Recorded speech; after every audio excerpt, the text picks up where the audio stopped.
Religion,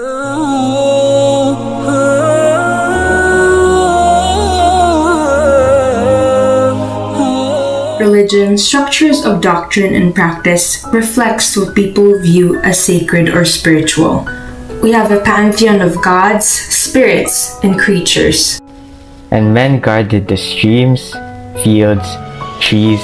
Some worshipped Bathala, his children Adlaw, Mayari and Tala, or the Visayan deity Kanlaon. We've had our own creed even before colonization.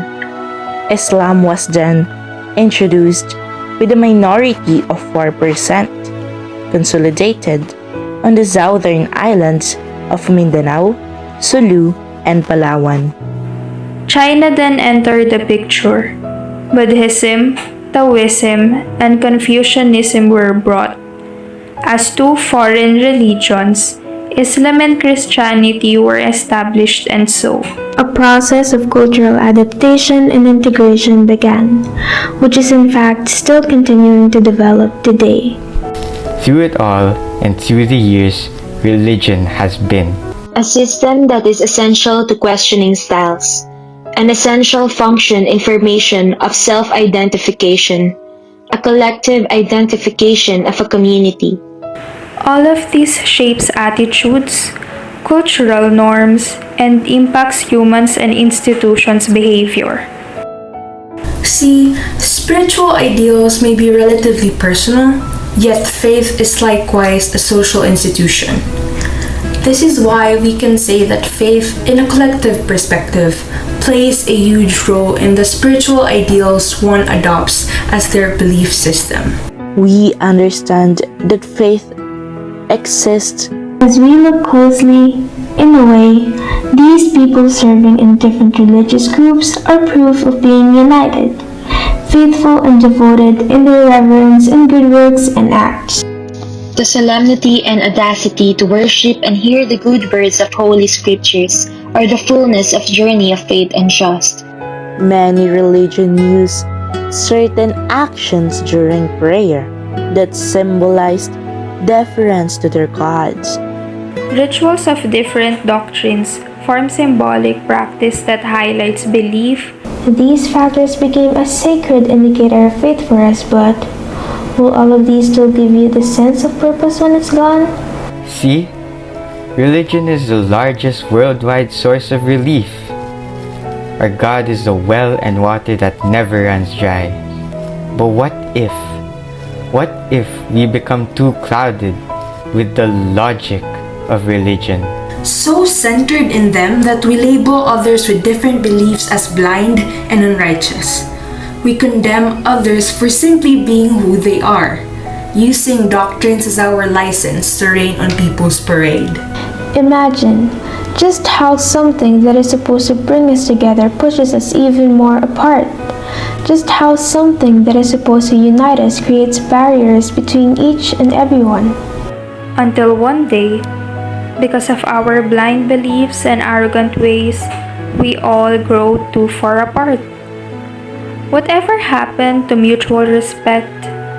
Whatever happened to compromise? Yet what if everything we do is just for the sake of religion, that is merely a routinary activity we have been so used to that we cannot do it? In just a snap, it became a behavior modification. Like a long list of chores we need to do because of the fear of scourging fire and darkness. Why is it that we let religion take over our supposed decisions, even if we know it might badly affect others?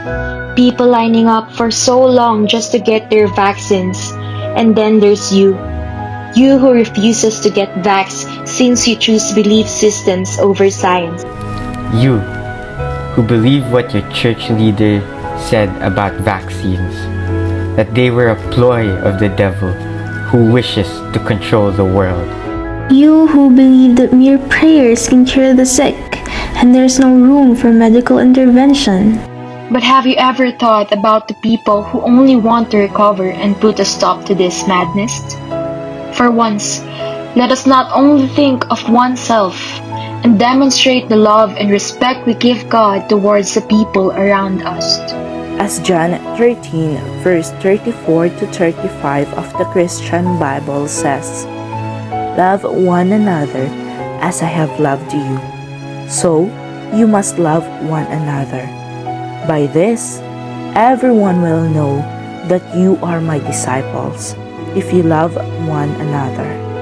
The world is a huge training ground for us men to practice good doings and to manifest the scripture as not merely words written on paper, but instead a lifestyle. In the lens of religious beliefs, may we all never forget that religion goes beyond routinary requirements, but above all shown through how we coexist with other people. How ironic is doing ill in the name of religion, pushing us to darkness that result to bringing pain to our brothers and sisters, making us transform into hypocrites contradicting the goal of maintaining peace. May we never forget it's never religion over people, but religion amongst people, guided and rectified by Scripture for the greater good. A world where there exist many varying beliefs is a world where people believe that even religion can help them go through their griefs. Yes, in some way, it does help them, as it does give the many some kind of modality. But everyone knows what happens when one goes too far off. They lose a sense of reality. A composed person always has their feet kept on the ground with a sense of stability, Not disregarding the fact that the key to it is keeping the balance between their beliefs and practicality.